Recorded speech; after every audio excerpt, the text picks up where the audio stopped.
bonjour à vous tous, très heureux de vous retrouver. Dites-moi, est-ce que vous avez la paix dans votre cœur? Est-ce qu'aujourd'hui on peut parler de paix? Oui, c'est bon d'avoir la paix dans son cœur, mais pas la paix comme le monde la donne, hein, mais la paix de Jésus. C'est vrai que parler de paix aujourd'hui, c'est quand même surprenant, puisque on sait que sur la surface de la Terre, il y a pas mal de nations, pas mal de pays qui sont en guerre, et tous les jours, les médias nous parlent de ce qui se passe. On voit des images qui ulcèrent notre cœur, on voit des enfants qui meurent, et c'est vrai que ça fait mal de voir ces choses, parce que on se dit, mais quand même, combien le cœur de l'homme est devenu méchant en 2023, voir tout cela aujourd'hui, on se dit, mais c'est pas possible.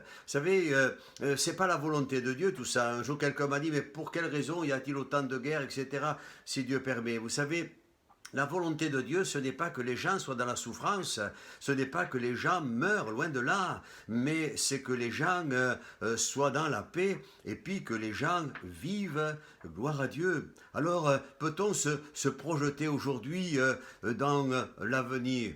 On ne sait pas de quoi demain sera fait. Vous savez, l'apôtre Jacques nous exhorte à dire, lorsque nous projetons quelque chose, eh bien de dire et de rajouter si Dieu le veut. Et je crois que la volonté de Dieu, elle est bonne pour nous, elle est agréable et elle est parfaite. Tiens, arrêtons-nous quelques instants sur ce que Dieu veut, sur ce que Dieu veut. Eh bien, je dirais que ce que Dieu veut, la première des choses, on le souligne ici, c'est que nous connaissions cette paix qui est une paix durable, c'est une paix éternelle. Ce que Dieu veut, eh bien, c'est aussi, je dirais, en cette fin du mois de novembre, c'est consoler les cœurs.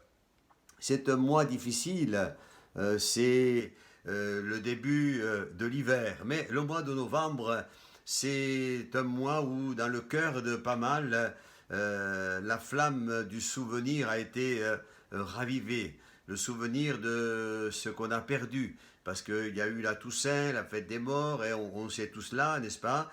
Et c'est vrai que on a besoin dans ce contexte-là d'être consolé. Eh bien, j'aimerais te dire aujourd'hui, mon ami, que Jésus est vraiment le seul capable de te consoler. C'est l'apôtre Paul qui le dira.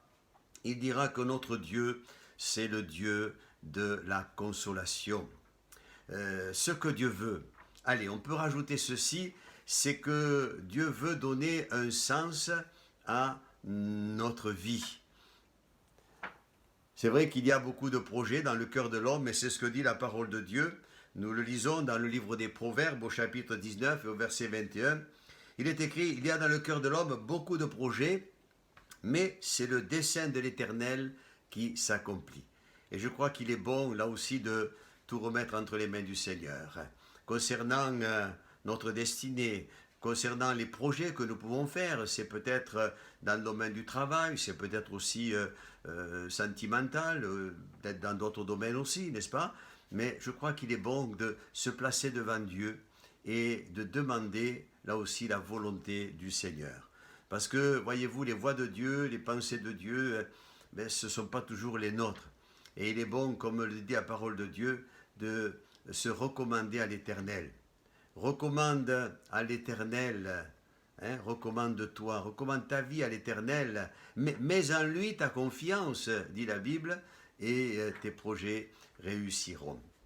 Et puis pour terminer, je dirais que la volonté de Dieu, c'est surtout ce que Dieu veut en premier finalement, et disons-le, c'est que nous soyons sauvés.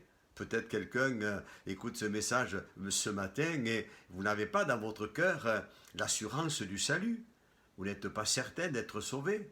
Alors que faut-il faire pour être sauvé? Eh bien, il faut accepter Jésus-Christ, le Fils de Dieu, comme son sauveur personnel. Il faut enfin saisir et comprendre que s'il est mort sur la croix il y a 2000 ans, et s'il a versé son sang, c'est pour que l'on soit pardonné de nos péchés, mes amis.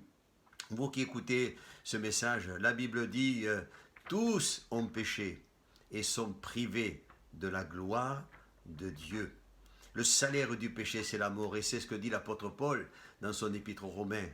Mais il dit que si le salaire du péché, c'est la mort, il va rajouter ceci, mais le don gratuit de Dieu, c'est la vie éternelle en Jésus-Christ. Alors, c'est ce que je vous souhaite, que vous puissiez connaître la paix, peut-être retrouver un sens à votre vie, n'est-ce pas? Être consolé et savoir que vous êtes sauvés. Ça, c'est la volonté du Seigneur.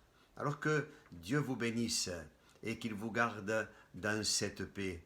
Que Dieu soit loué. Je vous souhaite une bonne journée et je vous dis à bientôt. Au revoir.